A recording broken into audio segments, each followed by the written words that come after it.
Oke, mari kita mulai bedah materi ini. Hari ini kita bakal ngulik sosok yang pastinya udah nggak asing lagi buat kalian. Nyi Roro Kidul. Tapi kita nggak cuma nyeritain ulang ya. Kita bakal bedah habis-habisan anatomi dari mitos legendaris ini. Dari momen kejatuhan yang super tragis sampai kebangkitannya yang wow, epic banget. Coba kalian lihat angka ini. Lebih dari 12,5 juta tayangan. Gila kan? Ini bukan cuma sekedar angka acak di internet. Ini bukti nyata kalau kisah kuno Nusantara tuh daya tariknya masih luar biasa kuat di zaman sekarang. Bayangin aja, di tengah gempuran konten digital yang super cepat, belasan juta orang masih rela mantengin cerita pahlawan rakyat. Artinya emang ada sesuatu yang ngena banget dan universal dari kisah ini. Nah, kita mulai perjalanan kita sama persis kayak teks sumbernya, melangkah mundur ke masa lalu. Kalimat pembukanya klasik banget kan? Kita langsung dibawa keluar dari dunia modern menuju era Nusantara yang agung.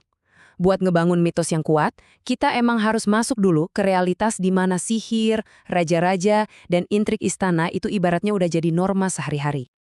Terus, biar kerasa seberapa besar skala cerita ini, kita harus kenalan dulu sama sang raja, Prabu Mundingwangi, atau Prabu Siliwangi ke-6.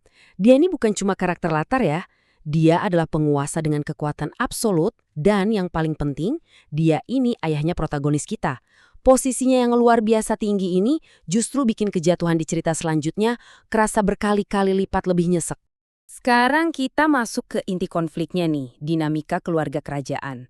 Kita punya Prabu Siliwangi, sang raja, terus ada Putri Kadita, si putri kesayangan, dan ya selalu ada antagonisnya kan, Dewi Mutiara, sang ibu tiri. Kecemburuan dan rasa benci dari ibu tiri inilah yang jadi pemicu semua petaka. Kiasannya emang klasik banget, tapi karena latar belakangnya kerajaan, taruhannya jadi nyawa dan harga diri. Dan disinilah titik baliknya.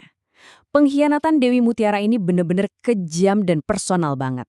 Lewat ilmu hitam, dia nggak cuma ngerebut status kerajaan Putri Kadita, tapi juga menghancurkan fisiknya.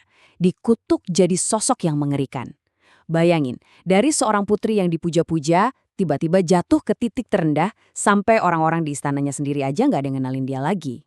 Dari kemegahan istana, nadanya berubah total jadi super tragis. Nah, kalau kita lihat detail dari animasi berjalan sang putri di momen ini, itu benar-benar menyoroti titik krusialnya. Memperlihatkan Putri Kadita yang jalan sendirian, nanggung rasa sakit dan kebingungan, terdorong pelan-pelan sampai ke ujung batas fisik tanah airnya, lautan lepas. Langkah demi langkah di animasi itu bikin kita benar-benar ngerasain keputusasaannya. Di titik ini, sang putri udah kehilangan segalanya. Keluarga, penampilan, tahta, semuanya lenyap. Jadi, dalam kondisi keputusasaan yang mutlak, di tepi tebing yang ngadep langsung ke ombak ganas, dia milih buat menceburkan diri ke laut selatan. Buat siapapun yang dengar ceritanya sampai di sini, kayaknya ini udah jadi akhir yang paling tragis dan final ya buat seorang pewaris tahta. Tapi, tunggu dulu. Disinilah mitos ini berbelok tajam jadi sesuatu yang luar biasa. Bukannya tenggelam atau binasa, samudra malah jadi wadah peleburannya. Air laut yang ganas itu mematahkan kutukan jahat ibu tirinya. Alih-alih hancur, dia malah dapat kekuatan supernatural yang luar biasa besar. Ceritanya langsung berubah haluan, dari kisah tentang korban, jadi kisah kebangkitan dan kelahiran kembali. Putri yang dulunya jadi korban itu sekarang udah nggak ada. Sebagai gantinya, Ratu Laut Selatan yang sangat ditakuti, Nyi Roro Kidul resmi lahir. Identitas barunya ini bukan sekedar gelar loh ya, ini adalah perwujudan dari kekuatan lautan itu sendiri.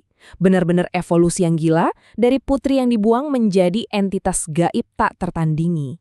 Menariknya lagi, kita bisa lihat gimana dia memutarbalikkan nasibnya. Dia menolak balik ke daratan buat balas dendam dengan cara yang picik. Enggak, dia malah mengklaim wilayah yang sama sekali baru. Dia jadikan Laut Selatan sebagai daerah kekuasaannya dan ngebangun istana bawah laut mistis yang jauh lebih megah dari istana Pajajaran yang udah ngebuang dia. Ini sih level pengambilan kekuasaan yang super elegan. Dan buat ngasih gambaran seberapa besar otoritas barunya ini, perhatikan detail yang satu ini. Dia itu nggak cuma duduk sendirian di istananya. Nyi Roro Kidul mengumpulkan ribuan pasukan gaib buat melayani istananya. Punya pasukan sebanyak ini langsung mengukuhkan kekuatan absolutnya sebagai penguasa yang jauh lebih nggak tersentuh dibandingkan ayahnya di daratan. Terus yang bikin mitos ini kerasa makin nyata adalah legendanya nyambung langsung ke lokasi fisik di dunia kita saat ini. Pantai Pelabuhan Ratu. Tempat ini bukan cuma sekedar destinasi wisata, tapi tempat yang selamanya terikat sama kehadiran magis Sang Ratu. Cerita ini benar-benar hidup dan menyatu sama geografi Nusantara, ngasih aura misteri yang super kental sampai detik ini. Kalau kita lihat rangkuman dari transformasi ini, perjalanannya benar-benar radikal. Dari masa lalu di mana dia diasingkan, jadi korban dan diusir dari kerajaan, menuju masa kekuasaannya sebagai legenda abadi, penguasa samudra, dan komandan ribuan pasukan. Dia ngambil penderitaan yang dipaksakan ke dia dan mengubahnya jadi kedaulatan yang mutlak.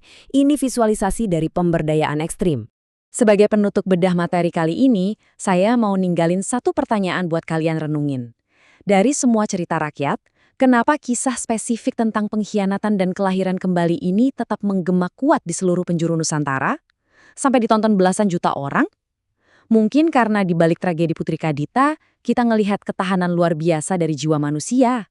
Bahwa kita nggak cuma bisa bertahan, ngelewatin badai tergelap, tapi juga bisa muncul sebagai penguasa atas lautan kita sendiri. Keren banget kan? Teruslah eksplorasi dan pertanyakan cerita-cerita yang ngebentuk budaya kita ya.